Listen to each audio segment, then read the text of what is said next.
Donc là, on a un produit avec 2 marqueurs d'ultra-transformation qui contient quand même le sucre en 4e position. Et ce produit est fait pour des enfants à partir de 6 mois. On ne peut pas avoir autant d'ingrédients dans un yaourt, quoi. Puis des épaississants, il n'y a pas besoin d'épaississants dans un yaourt. Enfin, il y a un truc qui ne va pas, quoi. Les gens ne savent pas que les maltodextrines, c'est presque du sucre pur, que le dextrose, c'est du sucre pur. En fait, il y a presque 4 sucres ajoutés. Le mot céréales, pourquoi ils mettent ça? Parce que ça, c'est des mots qui, dans la tête des parents, font tilt. Donc, en regardant calcium, céréales, ils se disent c'est forcément bien. Puis il y a le mot amour. Donc, tout un marketing élaboré, mais si vous regardez l'ensemble, c'est un produit ultra transformé qui n'a pas d'intérêt pour les enfants. On voit que les enfants sont ciblés par le marketing de l'ultra-transformation, parce que l'offre industrielle pour enfants est plus ultra-transformée que l'offre pour adultes. Donc on leur propose des goûts, des couleurs, des arômes, des textures très standardisées, faciles d'accès, optimisées, peu exigeantes, presque addictives. Donc on a des cibles parfaites, donc on est dans une forme de cynisme industriel, où l'offre industrielle pour enfants devrait être pourtant de la plus haute des qualités. Dans une étude publiée en décembre, 60 millions de consommateurs a analysé 165 produits alimentaires pour bébés. Le constat est alarmant, 58,2% d'entre eux contenaient des marqueurs d'ultra-transformation. Dans l'alimentation ciblée pour les enfants, ce chiffre grimpe à près de 80%. Voici un panel de produits industriels pour bébés. Pouvez-vous nous aider à y déceler ces marqueurs ? Alors, en ce qui concerne les plats préparés, donc là on a un produit bio avec un bon Planet Score, donc pour la planète plutôt intéressant. Donc il faut toujours regarder la liste des ingrédients, sachant que le premier est celui qui est présent en plus grande quantité et le dernier en moins grande quantité. L'exercice qui n'est pas facile, ça j'en conviens, c'est de repérer ces fameux marqueurs d'ultra-transformation à visée cosmétique, c'est-à-dire pour modifier couleur, arôme, goût et texture. C'est ce que j'appelle l'artificialisation des aliments ou la chirurgie esthétique des aliments. Pour faire les choses simplement pour ceux qui nous écoutent, vous avez les additifs de conservation qui ne sont pas des marqueurs d'ultra-transformation. Vous avez les additifs nutritionnels pour faire des ajouts de minéraux et vitamines. Là aussi, ce n'est pas considéré comme un marqueur d'ultra-transformation. Et les additifs cosmétiques. Et là, on bascule dans quelque chose qui n'est pas indispensable. Et donc, on va trouver 3 types d'additifs cosmétiques qui ne sont pas indispensables, dont on pourrait se passer, et que les enfants peuvent manger en très grande quantité, ça peut aller jusqu'à plus de 40 par jour, c'est colorant, texturant et modificateur de goût. Donc ici, pour l'instant, le premier ingrédient, deuxième ingrédient, eau de cuisson, donc il y a quand même beaucoup d'eau. Tomate, 41% premier ingrédient, huile de tournesol, ça va, même si c'est raffiné. Alors, premier ingrédient d'ultra-transformation, l'amidon de riz, qui est souvent un texturant, c'est tout. On a juste un marqueur d'ultra-transformation, donc ça reste à peu près correct, parce que dans les produits ultra-transformés, évidemment, il faut mieux prendre un produit qui n'a qu'un marqueur qu'un produit qui en a 10. Alors après, on sait dans le bio qu'il y a moins d'aliments ultra-transformés dans les produits bio, même pour enfants, et qu'il y a 2 fois moins de marqueurs d'ultra-transformation en bio qu'en conventionnel, ce qui est normal, puisqu'il y a plus que 49 additifs au lieu des plus de 330, et que les arômes de synthèse sont interdit. Alors là, on a des spaghettis bolognaises. Pour une fois, la liste des ingrédients est mise devant. Purée de tomates concentrée, bon, 50%, ça va. Pâte cuite en deuxième, ça va. Oignons, pommes de terre, céleri. Alors, amidon de maïs, bon, on trouve souvent, c'est un marqueur. C'est ajouté pour jouer sur la texture, la stabilité de la texture. Bon, les huiles végétales sont souvent raffinées. Bon, ça, c'est pas non plus l'idéal, mais... Donc là, un peu comme pour l'autre produit, on a juste un marqueur, l'amidon. Sachant que l'amidon isolé comme ça dans un produit, bon, c'est quand même quelque chose qui se digère très vite et qui est une forme un peu de sucre caché ajouté. Dans l'idéal, il faut qu'il y ait 0 marqueur, il faut qu'il y ait que des ingrédients qu'on appelle nobles, entre guillemets, c'est-à-dire que vous pourriez vous-même utiliser en cuisine. Certains marqueurs, même s'il n'y en a qu'un, et qui peut-être ne posent pas de problème pour la santé, ils vont poser d'autres problèmes, qui est par exemple, pour les plus jeunes, l'éducation au goût. Pourquoi ? Parce que comme ces marqueurs permettent d'hyper-standardiser les propriétés sensorielles de l'aliment, on favorise chez l'enfant des propriétés sensorielles peu exigeantes, faciles d'accès, qui peuvent les éloigner des vrais aliments. On retrouve beaucoup dans les rayons des produits de snacking pour les tout-petits. Que valent-ils ? On va commencer par celui-ci, parce que je le trouve assez intéressant. Donc c'est un produit à base de maïs, riz, petits pois et betterave, donc qui laisse penser à des ingrédients plutôt bruts, peu transformés. Donc il faut toujours regarder la liste des ingrédients, c'est le plus important dans un produit quand on l'achète. Donc là, dans les ingrédients, on a de la farine de riz bio, de la betterave en poudre, de la farine de petits pois, de maïs. Donc on a plutôt des produits qui sont pas, des ingrédients qui ne sont pas du tout ultra transformés, qui sont peu transformés. Sauf que on a des produits extrudés qui donnent cette texture qu'ils appellent légère et croquante, qui est mise en avant sur le produit, mais c'est pas une bonne chose à mettre en avant parce que nos enfants ont besoin de mastiquer et ils n'ont pas besoin de texture légère et croquante. C'est du soufflage ou de la cuisson-extrusion. Et donc, cette technologie est en soi un marqueur d'ultra-transformation à visée cosmétique pour jouer sur la texture, des textures faciles d'accès, peu exigeantes, dans le sens où on mastique peu. Et donc, même s'il n'y a pas dans la liste d'ingrédients de marqueurs d'ultra-transformation à visée cosmétique, de par le soufflage et la cuisson-extrusion, ce produit est malgré tout ultra-transformé parce que c'est peu masticable, donc moins de satiété, et puis c'est des index glycémiques plus élevés du produit. Voilà, Crousty Plaisir, c'est-à-dire on joue sur la texture pour optimiser l'acte d'achat, voire même consommer quand on n'a plus faim, continuer à manger même quand on n'a plus faim. Oui, le snacking est encouragé, c'est-à-dire que le plaisir va l'emporter sur la satiété, et notamment parce que justement on ne mastique pas assez. Ces petites gourdes marchent très bien, c'est très pratique, les enfants adorent parce que, en plus, il n'y a pas de mastication. Et donc là, on voit ces produits semi-solides qui sont très appréciés des enfants, mais ce n'est pas le bon message qui est envoyé. Pourtant, là, on voit un fruit entier, c'est plutôt ça qui devrait être donné. Donc, premier ingrédient, lait fermenté au quai, de la poire bio au quai, eau, farine de riz, bon, tout ça va, extrait de vanille bio, donc ça, c'est probablement un marqueur ultra-transformation. Épaississant pectine, c'en est un, donc il y a 2 marqueurs à visée cosmétique. Donc ça, c'est des produits, c'est pareil, ça devrait être l'exception et non la règle. Donc une fois de temps en temps, pour dépanner, il n'y a pas de souci. Mais évidemment, les industriels jouent sur la praticité et quand vous pouvez avoir un produit qui se conserve très longtemps dans le cartable, c'est un atout majeur. Alors, les gâteaux, pareil, des ingrédients. Donc farine de blé, ok, 60%.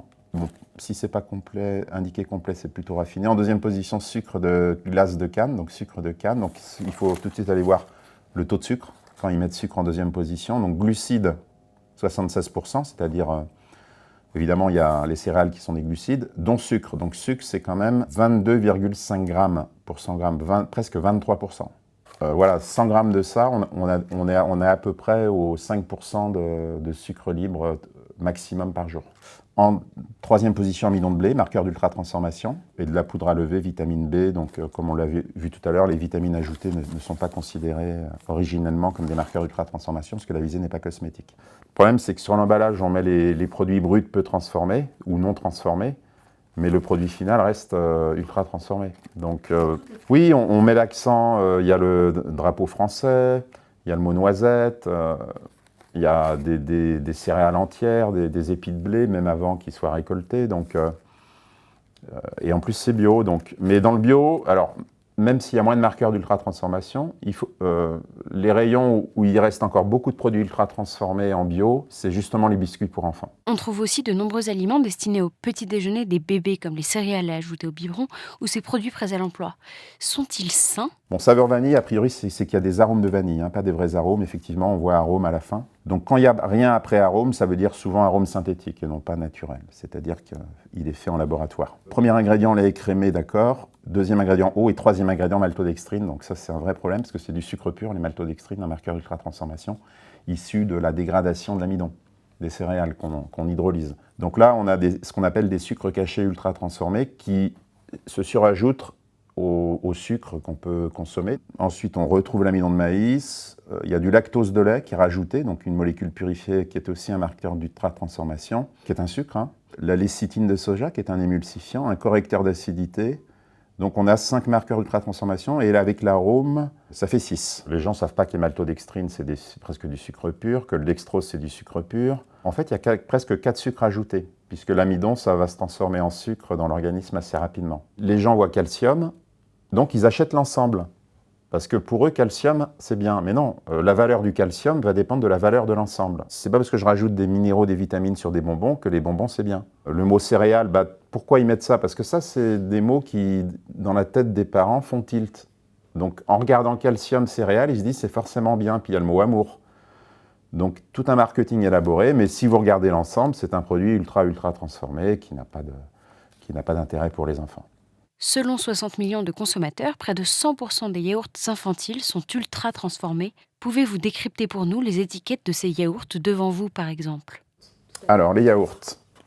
Donc, on va commencer par petit gourmand. C'est au chocolat, lait entier, 85%, eau en deuxième, amidon de maïs, on le retrouve, c'est un des plus utilisés. Hein. Sucre en quatrième quand même, donc ça veut dire qu'il il faut quand même regarder glucides, non sucre. Donc glucides, c'est les sucres plus tout ce qui est féculent, puisque les féculents, c'est classé en sucre complexe. Dont sucre, ça veut dire les sucres ajoutés. Donc là, on a quand même 6,3% de sucre, ce qui reste quand même pas mal. Moins 50% de sucre minimum. Donc ça voulait dire qu'avant, il y en avait 12,6, ce qui est énorme pour des enfants, c'est énorme. Bon, il y a un correcteur d'acidité qui est aussi un marqueur d'ultra-transformation, parce que c'est pour jouer sur le goût. Donc là, on a un produit avec 2 marqueurs d'ultra-transformation qui contient quand même le sucre en 4e position.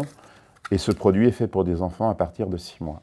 Ce que je recommande, c'est plutôt de prendre des yaourts nature, même industriels, puisqu'on peut manger industriel de qualité, et qui sont normalement non ultra transformés. Et puis vous-même, les parents, agrémentez le yaourt nature avec Donc le voilà, le yaourt nature. lait fermenté au quai, épaississant, pectine, donc c'est un marqueur d'ultra transformation qui joue sur la texture, c'est pour donner cette texture un peu onctueuse et agréable en bouche. Amidon de maïs, toujours. Et un 2e épaississant, farine de graines de caroube. Mais là, comme c'est de la farine, c'est pas un extrait purifié, extrait par cracking de caroube, ça reste pas un marqueur. Si vous prenez les yaourts nature qui sont plutôt marketés à destination des adultes, c'est lait fermenté, point barre. On ne peut pas avoir autant d'ingrédients dans un yaourt, quoi. Puis des épaississants, il n'y a pas besoin d'épaississants dans un yaourt. Enfin, il y a un truc qui va pas, quoi.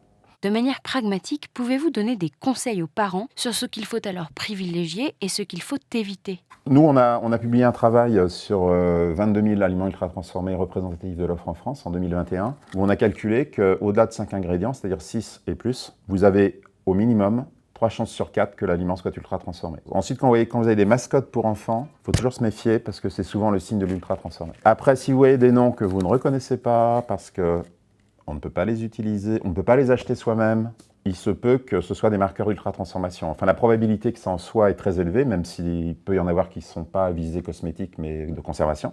Et puis, se méfier également des emballages très colorés, et puis des textures très friables et peu masticables. Voilà. Et éviter à tout prix les céréales petit déjeuner pour enfants qu'on vend, là, c'est des bombes de sucre ultra transformées, même si c'est enrichi en minéraux et fibres, il ne faut surtout pas se laisser avoir par ça. Ça doit être l'exception, éventuellement une fois de temps en temps. Donc il faut plutôt donner des flocons de céréales qui sont juste aplatis, voilà, des muesli, mais qui sont malheureusement plutôt marketés à destination des adultes. Le muesli est peu transformé, il y a un mélange de fruits, des fois des fruits à coque, des céréales peu transformées, ou alors du pain complet. Mais c'est ça qu'il faut donner, avec éventuellement un fruit entier plutôt qu'un jus de fruits. Ensuite, pourquoi pas un produit laitier, parce que c'est un peu la tradition en France de manger un petit déjeuner plutôt sucré. Hein, on est plutôt une exception dans le monde d'ailleurs. C'est ça qu'il faudrait faire. Et en fait, si l'enfant a un bon petit déjeuner, un bon déjeuner à la cantine, et un bon dîner, il n'est pas forcément obligé d'avoir un snacking en milieu d'après-midi. Ce n'est pas interdit, mais il faut qu'il soit de qualité.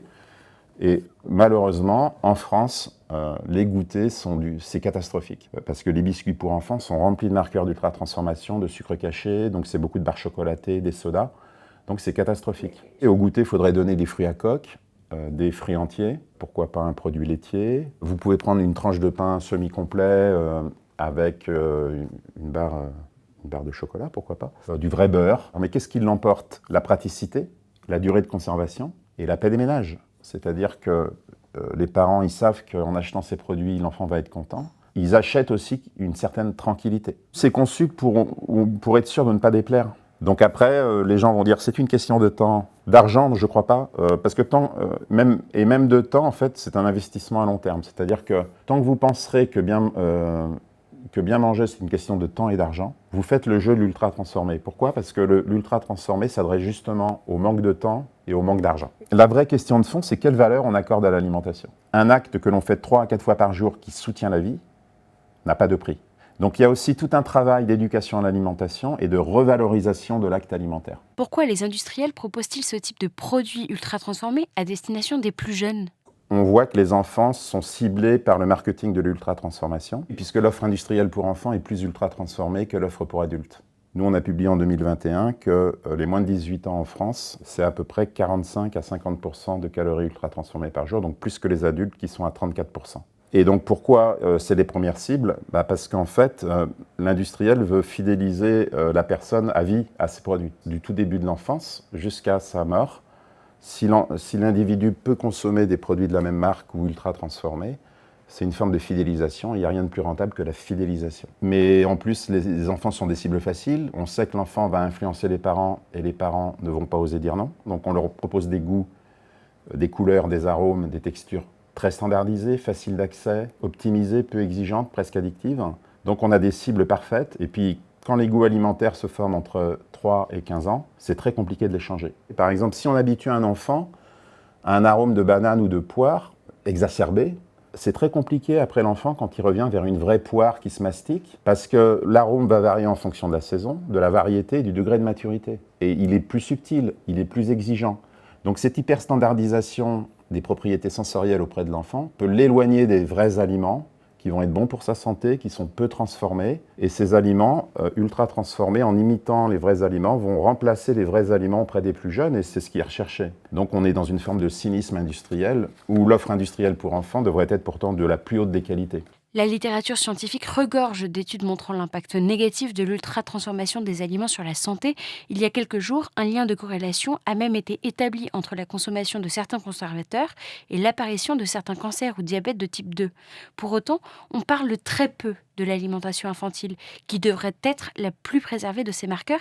Comment l'expliquez-vous ? D'abord, c'est une thématique récente, hein. C'est en 2009 que le concept est paru pour la première fois. Ça reste récent parce que le temps scientifique n'est pas forcément le temps de la société, le temps des médias ou des politiques. L'autre raison principale, c'est qu'on a toujours considéré qu'un aliment sain, c'était un aliment qui avait une bonne composition nutritionnelle et qui était équilibré nutritionnellement. C'est un ancien paradigme très fort, très dominant, mais qui n'est pas le bon. Un aliment sain n'est pas un aliment équilibré nutritionnellement. C'est l'aliment le moins transformé possible et qui contient le moins de marqueurs d'ultra-transformation. L'équilibre nutritionnel, en fait, c'est au niveau du régime, c'est pas au niveau du choix d'un aliment. Là, il y a un chantier politico-industrialo-scientifico à mener pour faire des produits industriels de qualité. Les industriels ont tout misé sur la sécurité sanitaire de l'aliment et le goût. Parce que c'est ce qui permet de vendre. Le but de l'ultra-transformation, c'est pas la santé, c'est les bénéfices, l'argent. C'est l'aliment qui s'est mis au service des bénéfices et des profits. Donc les études récentes parues dans The Lancet